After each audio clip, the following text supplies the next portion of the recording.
Yes, dahon kinsay. Yan ang number 1 na ingredients pang pasarap. Kailangan yung ano ko dyan. Tingnan mo, very beautiful.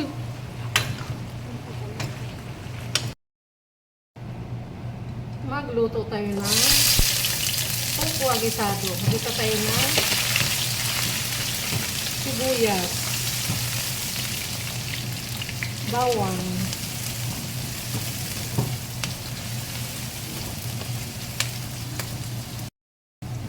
golden brown na. Ilagay natin yung karning baboy. Yung karning baboy guys, binanlian ko na yan.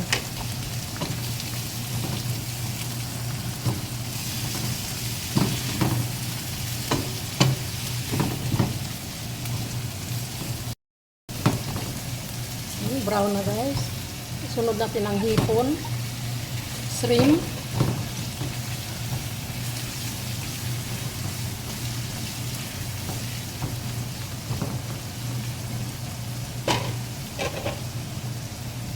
lagay tayo salt and pepper, soy sauce,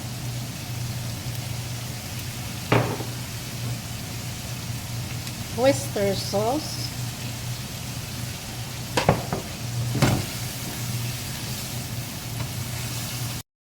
magic sarap para lalong sumarap, tukwa, gisadong tukwa to guys, sabay na ang carrots at bell pepper.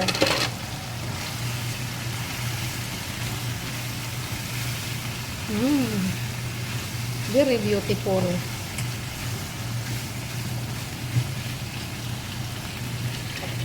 Takpan saglit. Buksan na natin. I-check na natin yung aking tokwa. Maglagay ako ng cornstarch, konting nor seasoning. Ay, baliktad. Ayan, pangpasarap yan.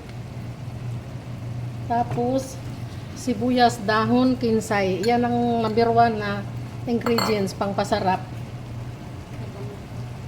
Kailangan yung ano ko dyan. Tingnan mo, very beautiful. Ito na to guys, ready to serve.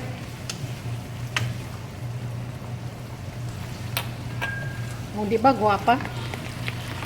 Adobong tokwa with oyster sauce. Guwapa kayo day. Ako. Thank you for watching.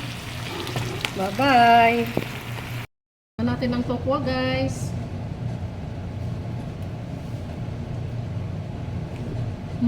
Tama lang pagkatimpla. Okay na masarap. Masarap kasi ako magluluto. Thank you for watching. Bye-bye.